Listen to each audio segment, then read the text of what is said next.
Coucou tout le monde, j'espère que vous allez bien. Je suis très contente qu'on se retrouve aujourd'hui pour un nouvel épisode après 15 jours d'absence. Mais tu sais quoi? J'ai profité à fond de ces vacances. En plus, j'ai eu la chance de partir en Sicile pendant une petite semaine à cheval sur les 2 semaines de vacances et c'était, on en parle, c'était tellement, tellement, tellement bon.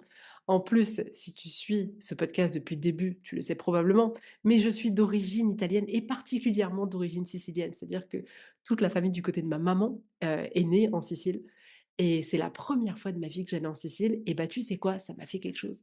Je pense, je me suis reconnectée, tu vois? Il y a des parts de mes cellules qui se sont reconnectées avec, cette terre natale, on va dire. Et c'était trop bon. Les enfants ont adoré. C'était la première fois pour moi, c'était la première fois pour eux qui partaient en Sicile, la première fois pour eux qui prenaient l'avion. C'était beaucoup de premières fois en vrai, ces vacances-là et j'ai adoré. D'ailleurs, en te disant ça, je te rappelle une question que j'avais déjà évoquée sur ce podcast-là, mais j'adore me poser cette question. C'est quand la dernière fois que tu as fait une chose pour la première fois? On doit toujours continuer à faire des choses nouvelles. Alors là, je te l'accorde, c'est genre, trop bien d'avoir comme chose nouvelle d'avoir été dans un nouveau pays ou d'avoir pris l'avion. Mais parfois, c'est même des petits trucs et bah, tu vois, là, pour mes enfants, leur dernière, 1re fois, c'était de prendre un avion et c'était de découvrir un pays qui ne connaissaient pas et qui est pleinement le pays d'origine de leur maman. Donc juste trop, trop bien. Bref, j'ai adoré. Dans tous les cas, je suis très contente qu'on se retrouve aujourd'hui et aujourd'hui, on va parler du couple. Alors en vrai, on va parler de relations, mais je vais axer l'épisode plus sur le couple pour pouvoir, expliciter un peu tout ce que je vais dire dans un seul cadre pour éviter d'un peu trop m'éparpiller. Parfois, je m'éparpille un petit peu. Heu, mais en vrai, ce que je vais te partager là, ça peut très bien aussi s'appliquer dans d'autres relations de ta vie, avec des parents, avec un partenaire, professionnel. Ça peut s'appliquer même avec tes enfants. Enfin, ça peut s'appliquer dans je t'assure, dans d'autres relations que la relation de couple, mais je vais l'axer sur la relation de couple. Pour introduire cet épisode et en fait, ce sera le sujet finalement complet de tout cet épisode, mais je pense que le plus pertinent, c'est de te proposer cet épisode en commençant par une question et la question c'est: «Est-ce que je parle avec la bonne personne?» Je vais le répéter: «Est-ce que je parle avec la bonne personne?» Parce que on est très fort quand on se retrouve dans une relation de couple et qu'il y a quelque chose peut-être qui nous convient pas, il y a quelque chose qui est pas du tout en alignement avec, nous, notre manière de voir l'avenir. Peut-être que, on est dans une relation et ça fonctionne plutôt bien, mais on aimerait l'emmener au-dessus. On s'ennuie, il y a des voilà, il y a des petites frictions. Tu vois ce que je veux dire? Et déjà, j'ai envie de te dire, c'est normal. Tu vois, j'avais pas pensé à dire ça, mais je vais le dire quand même pour introduire cet épisode. Les relations de couple où tout est fluide, où il y a pas de sujet à aborder, où tout le monde est absolument sur la même dynamique. Écoute, peut-être que ça existe, mais mon Dieu que ça doit être ultra, ultra, ultra, ultra rare. Donc si tu rencontres des challenges dans ta vie de couple, bienvenue, c'est normal, c'est normal et je t'assure que, pour avoir justement alchimisé tout ça et hem, avoir traversé ce chemin-là et continuer à le traverser, je trouve ça tellement beau parce que tu sais quoi? Dans tous ces challenges que tu rencontres dans ton couple, c'est tellement source de c'est tellement source, comment dirais-je? D'une opportunité pour toi de grandir, de faire mûrir ta relation, de faire mûrir ta relation à toi, mais en fait, ça peut tellement t'apporter, donc c'est tellement riche. Donc je crois qu'on a vraiment peur parfois de se dire: «Oh mince, ça va pas, mince, ça veut dire que c'est pas la bonne personne, mince» et tu sais, là, moi, j'ai pris un pas de recul et je me suis dit: «Wow, c'était quoi ce bullshit qu'on se racontait les sinon?» C'est juste où, bah, on arrive tous, des personnes avec des envies différentes, des blessures différentes, des chemins de vie différents, des trucs qui nous trigger, qui sont différents et en fait, il faut composer avec ces 2 personnes et parfois, bah, la composition, elle se heurte et on a besoin justement de mettre, beaucoup d'amour, beaucoup de vérité là-dessus pour pouvoir permettre à la relation d'avancer. Donc déjà, avant de commencer, finalement, si ça t'arrive, c'est pas grave, c'est OK et en fait, tu peux sublimer tout ça, je t'assure. Donc bref, s'il y a quelque chose qui ne nous convient pas dans notre couple, qu'est-ce qu'on va faire? On va en parler. On va en parler. Mais souvent, on va pas en parler tellement à la personne concernée. Tu sais, on l'aura peut-être un peu évoqué, tu vois? Genre, «Non mais c'est bon, une fois j'ai dit que j'avais besoin d'aide, donc voilà, il sait», tu vois? «Non mais il voit bien que, en fait, tu vois, ça se passe comme ça, donc il devrait comprendre», tu vois? Ou alors on a eu une fois une conversation, on se dit: «C'est bon, maintenant qu'on a eu une fois une conversation, il sait». Mais la majorité de notre temps, on va parler de ce sujet-là, non pas avec la personne concernée, mais avec les autres. Donc avec une amie, avec un frère, avec une sœur, avec, notre mère, avec, je sais pas, un ou une collègue de boulot avec lequel on s'entend bien et on va parler comme ça de notre mari ou de notre femme, de ce qui nous convient pas. Heu, mais pas tant que ça avec la personne qui partage notre vie et en fait, pour savoir si tu es concerné, parce que souvent on dit: «Non mais attends, moi j'en ai déjà parlé». OK, moi aussi j'ai dit ça. Mais demande-toi si finalement, tu vois, si tu prends un sujet en particulier, tu vois, si là, il y a un truc qui te trigger où tu te dis, «Ah mince, il y a ce truc-là». Demande-toi déjà si tu en as parlé avec d'autres personnes et essaye d'avoir une vision assez large du temps que tu en as parlé, tu vois? Genre: «Tiens, j'ai appelé une amie, je lui ai raconté. On a passé tout notre café à en parler, ça a duré 1 heure et demie. Puis j'en ai parlé à ma mère, puis j'en ai parlé à un tel, puis après je le 2 semaines après, je reparle à mon à cette même amie parce que finalement, c'est un sujet qui est un peu récurrent et puis j'en reparle et genre si tu additionnes tous ces temps-là, globalement, ça te fait une enveloppe de combien de temps? Et là, je te parle même pas le temps où tu t'es parlé à toi-même. Tu sais, où tu as ressassé dans ta tête: «Ouais, mais alors il y a ça et ça va pas et puis en fait, il fait pas ça, puis attends, je comprends pas, il comprend pas». Je t'ajoute même pas ce temps-là, on va le laisser en suspens ce temps-là, mais rien que tout le temps où tu en as parlé aux autres et si tu veux, tu peux ajouter le temps où tu t'en parles à toi-même toute seule dans ta tête. Est-ce que tu as utilisé le même temps pour en parler à la personne qui partage ta vie? Bon, franchement, fais pas ta belle gosse. Mince, je tape dans mon micro. La majorité du temps, ce sera, non, bien sûr que non, j'en ai pas parlé autant à la personne qui partage notre vie et en fait, on a parfois l'impression qu'en allant en parler aux autres, on agit. Tu sais, genre, on est un peu dans la construction, tu vois, il y a ce problème-là, ça. Mais souvent, c'est très, très peu constructif. Ça ne veut pas dire que ça ne peut pas l'être, mais finalement, il y a très peu de fois où c'est vraiment constructif pour la relation. Et c'est vraiment une manière déguisée de se faire croire que on essaye de faire avancer les choses, mais en vrai, c'est pas tellement le cas. Donc le constat, c'est quoi? Le constat, c'est que, comme je te dis, il y a quelque chose qui ne te convient pas et en fait, on va aller le raconter à d'autres personnes. On va aller analyser. Tu vois, il y a ça, puis c'est passé, tu sais, presque, un peu comme une enquêtrice. On note ça, et puis le lendemain, et puis hier, et puis avant-hier, et puis tu vois la dernière fois, et puis tu vois, on note un peu, voilà, tout ce qui s'est passé. C'est genre, on pourrait vraiment en faire un bouquin, un film avec, toutes les preuves qui sont écrites. Et en fait, ce qui se passe, c'est qu'on va chercher à l'extérieur des avis d'autres personnes. On va chercher à l'extérieur le fait que les autres soutiennent notre propre histoire qu'on est en train de se raconter. C'est-à-dire que, tu comme c'est pas du tout, comment dirais-je? Objectif, souvent, on arrive vers quelqu'un qu'on connaît, qui nous aime et qu'on lui dit: «Tu vois, l'autre est comme ça» et l'autre, il va dire, vu que l'autre nous aime a priori, il va nous dire: «Mais oui, tu as raison, je suis d'accord avec toi, ça se fait pas». Mais il y a la personne en face, c'est très rare qu'elle puisse avoir le recul vis-à-vis de cette situation parce que toi, tu vas l'amener d'une certaine manière avec une certaine interprétation et la personne va croire absolument tout ce que tu lui dis sans aller voir les angles morts qu'il peut y avoir et du coup, bah, c'est chouette pour toi parce que finalement, tu te sens compris, tu te sens écouté. Il y a quelqu'un qui te dit: «Mais oui, tu as raison, je suis du même avec toi». Tu vois? Tu trouves du soutien ailleurs et donc c'est ça qu'on va faire. On va aller chercher du soutien, on va aller chercher des personnes qui vont valider notre histoire en disant: «Mais oui, tu as raison, c'est lui qui a tort et toi tu as raison» ou «C'est elle qui a tort et toi tu as raison». Mais la personne concernée est souvent absente de ces conversations-là. Mais comment te dire? Ce qui se passe, c'est que quand on parle d'une relation aux autres, c'est rarement pour améliorer la relation, plus que pour valider la blessure qu'on ressent. C'est un peu comme si on avait besoin d'être vu. Il y a quelque chose qui est très important finalement pour l'humain, c'est d'être reconnu. Et souvent, dans un conflit, on n'est pas tellement reconnu. Quand il y a quelque chose qui nous convient pas, on a l'impression de pas être vu, de pas être vu dans notre incompréhension, de pas être vu dans notre souffrance. Et c'est quelque chose qui est extrêmement difficile. Et donc, ça a du sens qu'on aille le chercher à l'extérieur. Mais même si ça peut avoir du sens, c'est pas là où ça va être constructif. Alors pourquoi on fait ça? Parce que déjà, on va y trouver de la sécurité, dans le sens où tu comprends bien que c'est beaucoup moins difficile d'aller parler de quelque chose qui te convient pas dans ta relation à un ami qui te kiffe, plutôt qu'à la personne concernée, tu vois? Tu vois ce que je veux dire? Pour ton cerveau, pour ton système nerveux, c'est beaucoup plus apaisant de ne pas te confronter finalement à la difficulté et d'aller dans la facilité de se dire: «Oh, j'ai juste à aller raconter», mais en racontant à un ami, tu sais que tu vas pas avoir un retour difficile, tu sais que tu vas pas avoir quelqu'un qui se braque, tu sais que tu vas pas avoir quelque chose de désagréable qui va te être dit, donc c'est hyper, hyper sécuritaire. Donc on le fait pour ça, on le fait parce que c'est très, très sécuritaire. On le fait aussi parce que on cherche la validation de l'autre, donc que nos amis valident notre histoire, qu'ils nous disent: «Mais oui, tu as raison, mais bien évidemment, c'est logique et c'est l'autre qui a tort». Donc pour avoir cette validation et se conforter dans le scénario qu'on a dans notre tête, qu'on s'est créé, parce que tout est quand même relativement subjectif, hem, attention, ça ne veut pas dire que vous avez tort, mais il y a toujours une part de subjectivité et il y a toujours une part d'angle de vue et cetera et cetera. On va aller chercher des personnes en face qui vont valider l'histoire que nous, on est en train de se raconter. On fait aussi ça parce qu'on cherche du réconfort. Comme je te disais, on a juste envie d'être comprise, d'être soutenue, d'avoir, voilà, une oreille attentive qui écouterait nos petits malheurs. Donc ça a beaucoup de sens qu'on aille se diriger vers d'autres personnes qu'on connaît, qu'on chérit, pour aller partager finalement ce qui ne nous convient pas dans notre relation. On le fait aussi par, par peur du conflit.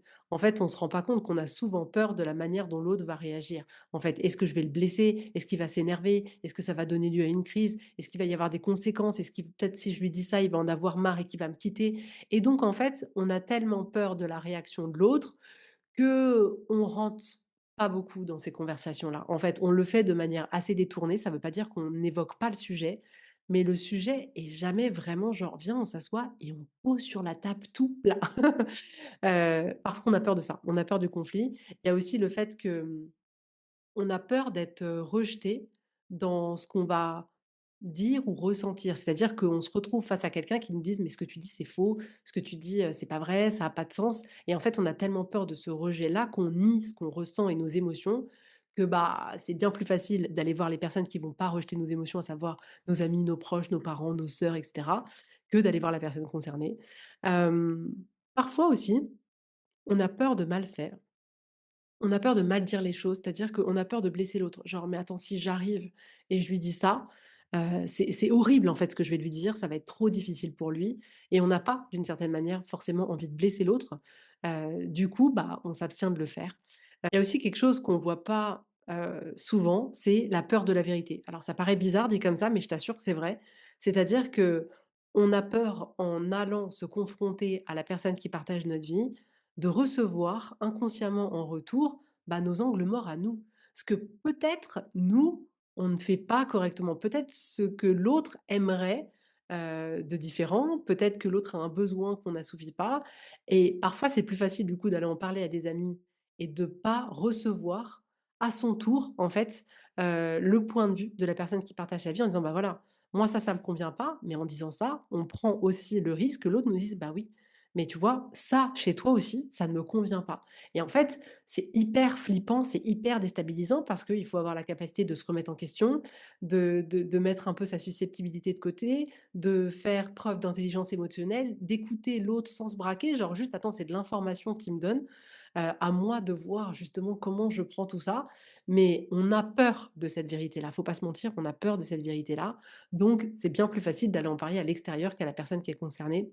Et on fait ça aussi parfois parce qu'on a une posture, passive. C'est-à-dire que on préfère d'une certaine manière se plaindre que de se positionner. C'est plus confortable. Il y a moins de danger, il y a moins de challenge, il y aura moins d'émotionnel, pas très agréable à vivre qui va survenir si on en parle à des gens qu'on connaît, plutôt que si on en parle à la personne qui est concernée. En fait, faut pas se le cacher. C'est bien pour ça qu'on agit de cette manière-là, c'est que c'est tellement plus facile. Et je suis d'accord, mais la facilité ne permet pas d'avancer. La facilité ne permettra pas de résoudre, en fait, ce que tu as besoin de résoudre dans ton couple. Et clairement, se plaindre demande beaucoup moins de courage que d'être vulnérable. En fait, c'est rarement la plainte qui va sauver ta relation. C'est rarement, en fait. On a besoin d'être dans une attitude tellement plus constructive, tellement plus ouverte, tellement plus honnête, tellement plus à affronter en fait la difficulté, entre guillemets, «l'inconfort émotionnel» qu'on va ressentir à aller parler à l'autre, mais on a besoin de courage pour ça.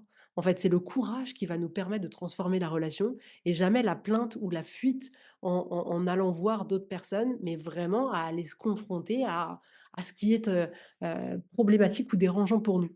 Et en fait, comme je te disais au début de cet épisode, pourquoi je te fais cet épisode-là? Parce que clairement, en fait, on a besoin de se rendre compte que cette manière qu'on peut avoir d'agir, d'aller se plaindre à l'extérieur, d'aller essayer d'avoir les avis des autres qui vont conforter le fait que oui, c'est nous qui avons raison et c'est nous qui avons pas de chance et c'est nous qui sommes la victime et c'est l'autre qui devrait faire différemment et que nous, en fait, on est la personne parfaite et que l'autre, c'est l'autre qui est juste imparfait.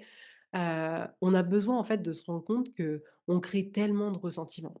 C'est un moyen hyper facile pour complètement tuer une relation sans qu'on le mesure du tout.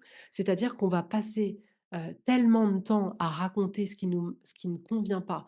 On va passer tellement de temps à se prouver qu'en fait c'est l'autre le problème, que à la fin il restera qu'une solution, c'est de sortir de la relation, alors même que cette relation aurait pu être très belle, aurait pu être tellement grandissante pour les 2 personnes, mais ce coût, il est énorme. Le coût, c'est la relation, le coût, c'est le ressentiment, le coût, c'est de s'éloigner, de l'autre, en fait. C'est comme si on fermait notre cœur. On peut pas en permanence, entre guillemets, «critiquer» quelque chose et s'attendre à, vouloir être avec ça. C'est si je critique en permanence, je sais pas moi, un plat, je ne le mange plus. Tu vois ce que je veux dire? C'est évident, tu vois? On se pose pas la question. Mais en vrai, c'est exactement la même chose qu'on fait. C'est que plus on va voir ce qu'on n'aime pas quelque part, moins on va le faire. Si demain je me dis: «Ah non, mais en fait, je sais pas moi, cette maison elle est horrible, ça c'est horrible, ça c'est horrible», j'aurais jamais envie de rester avec cette maison, c'est pas possible. Je dirais: «OK, faut qu'on déménage». Pour pouvoir rester dans cette maison, j'aurais besoin de me dire: «Oh, j'apprécie ce jardin, j'apprécie cette décoration, j'aime, le positionnement». Aller voir ce qu'on aime. Si on va que faire voir ce qu'on n'aime pas, inévitablement à un moment donné, bah, ce qu'on n'aime pas, on le garde pas. Hem donc le coup, il est hyper important en fait parce que ça crée une distance invisible, ça crée une froideur, ça crée, une posture finalement où, ouais, on coupe en fait. On coupe notre ouverture de cœur qu'on peut avoir vis-à-vis de l'autre et tu comprendras que c'est extrêmement difficile de se rapprocher de quelqu'un quand clairement on coupe cette connexion au cœur qu'on peut avoir avec l'autre. Et ça ne veut pas dire qu'on doit tout accepter. Non, ça veut dire qu'à un moment donné, il va falloir qu'on reprenne notre responsabilité, qu'on se remette dans une place d'adulte, qu'on cultive en fait cette intelligence émotionnelle parce que c'est ça qui va nous aider, c'est le courage, c'est le fait de, oui, aller avoir les conversations difficiles qu'on a besoin d'avoir, mais c'est jamais d'aller se cacher, à en discuter avec d'autres personnes en pensant que ça va arranger les choses. Alors après, je nuance, parler aux autres, c'est pas forcément mauvais. On peut avoir un soutien sain, mais le soutien sain, c'est un soutien qui te permet de revenir à toi. C'est-à-dire que le soutien, il devient toxique quand ça crée encore plus de ressentiment. Si en face de toi, la réponse que tu obtiens des autres crée encore plus de ressentiment, c'est que c'était pas un soutien qui t'aidera toi et qui aidera la relation. Mais on a besoin de faire la différence entre les 2.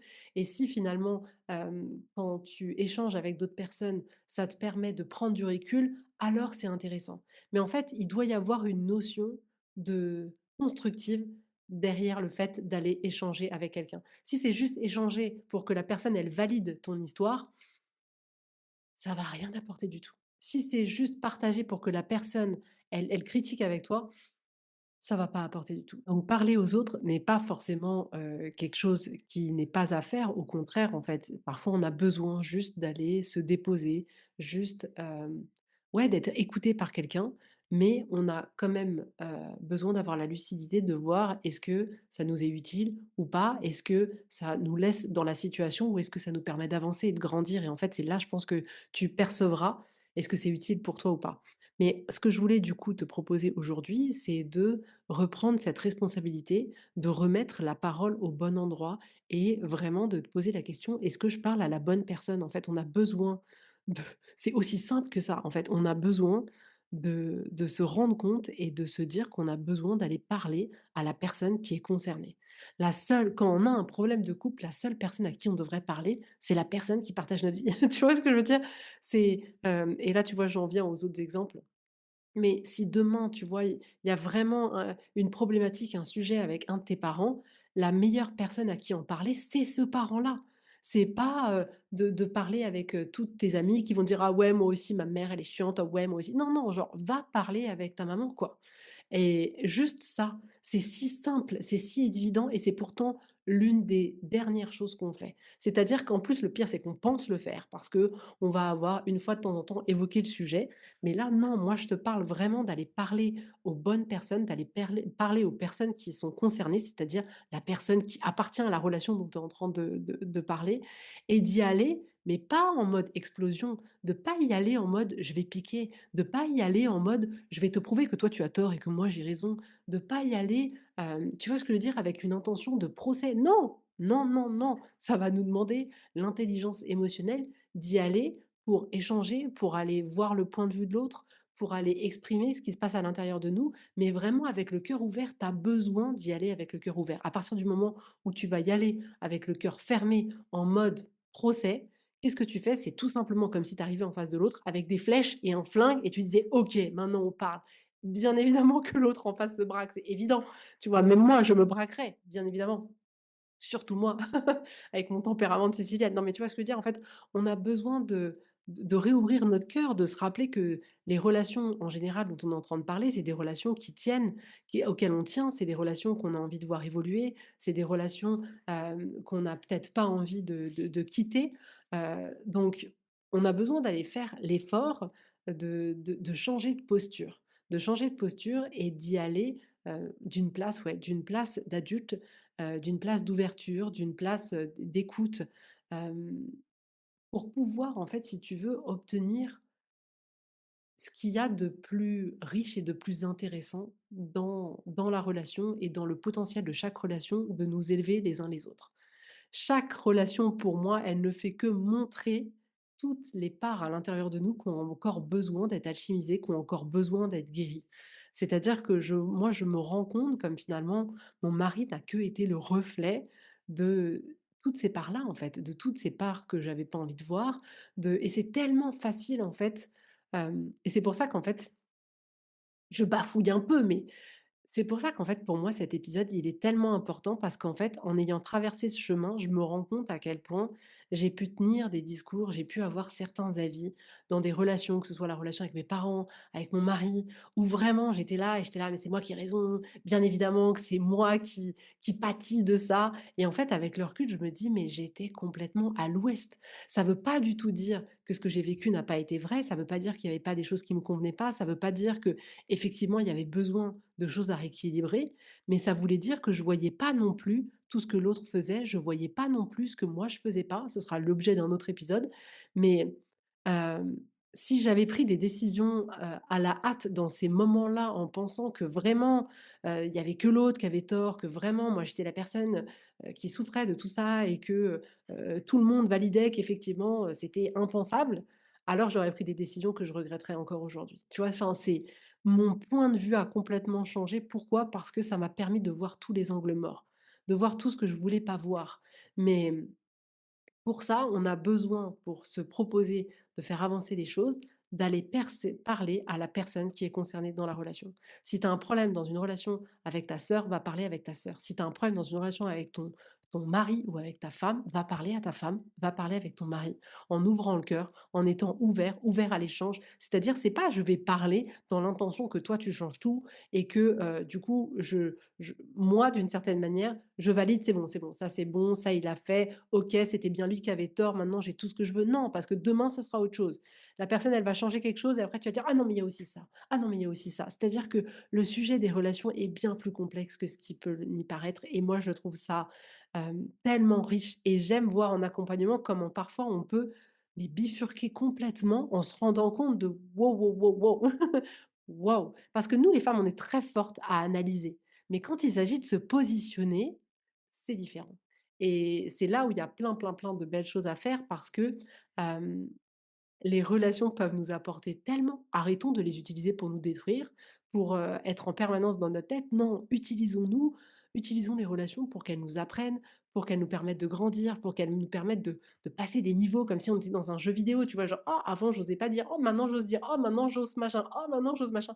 Parce que c'est tellement plus agréable et tu te sens tellement plus confortable dans la relation quand après, tu sais que s'il y a un problème, tu vas aller voir la personne concernée. Tu auras pas besoin de prendre ton téléphone, tes 12 téléphones là et pour aller appeler X personnes pour aller parler du sujet, mais tu seras suffisamment à l'aise avec toi-même et dans ta relation pour te dire: «OK, ce soir, je vais échanger avec lui sur ce sujet-là parce que je sens qu'il y a quelque chose qui me convient pas» et je t'assure que si tu y vas avec cette ouverture de cœur, si tu y vas avec cette curiosité, si tu y vas avec de l'empathie, si tu y vas avec le fait de ne pas te mettre sur un piédestal en disant: «Eh, moi je suis en haut, l'autre il est là, moi j'ai raison, lui il a tort», si tu n'y vas pas dans cet état d'esprit-là et que tu y vas, je te dis, avec l'ouverture de cœur et l'intelligence émotionnelle, mais ce que tu vas en retirer, c'est juste extraordinaire et c'est là que les choses, elles vont pouvoir changer.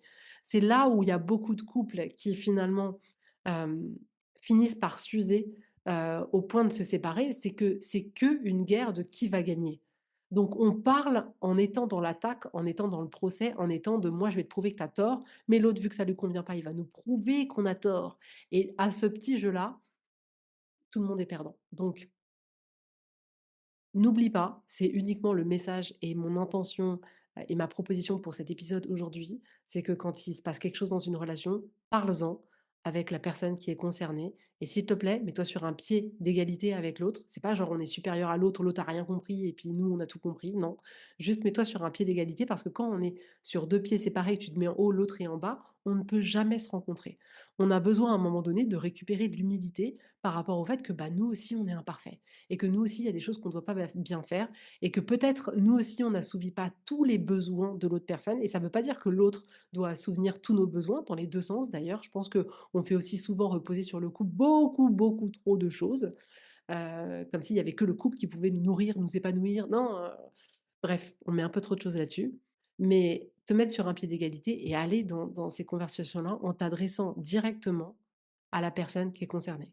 Genre, rentre chez toi, et va parler avec la personne avec qui tu as besoin de parler. Donc, assure-toi toujours d'en parler à la bonne personne. Et la bonne personne est toujours la personne qui est dans la relation et pas les autres personnes autour, même si c'est génial et c'est un atout énorme d'avoir des personnes qui sont juste là parfois pour nous permettre de prendre le recul, pour nous permettre de juste déposer quelque chose en toute bienveillance. Bien sûr que c'est intéressant, mais ne te perds pas là-dedans et va directement parler avec la personne qui est concernée.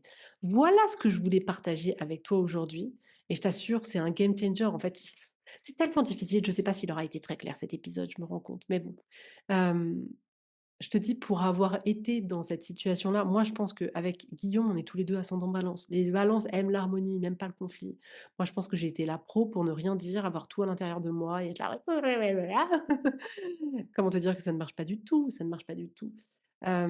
Et en fait, quand je vois finalement le degré d'honnêteté qu'on a aujourd'hui l'un envers l'autre, même si ça me demande toujours un effort de me dire: «OK, comment je vais aborder le sujet?» Pour justement en fait rester dans cette ouverture de cœur et ne pas, partir du principe que j'ai raison et que lui a tort. Mais quand on voit en fait tout le chemin qu'on peut parcourir ensemble, mais c'est fou en fait, c'est fou. Ne gâchez pas ça, c'est juste formidable. Voilà. Si tu as envie, toi, et que tu sens que c'est difficile pour toi de te positionner, d'avancer dans ton couple sur ces sujets-là, mais viens travailler avec moi, viens travailler avec moi. Voilà. En tout cas, je te dis avec grand plaisir à la semaine prochaine. Je te souhaite une super belle journée ensoleillée, un super bon week-end et je te dis avec grand plaisir à la semaine prochaine. Bisous, bisous, bye bye.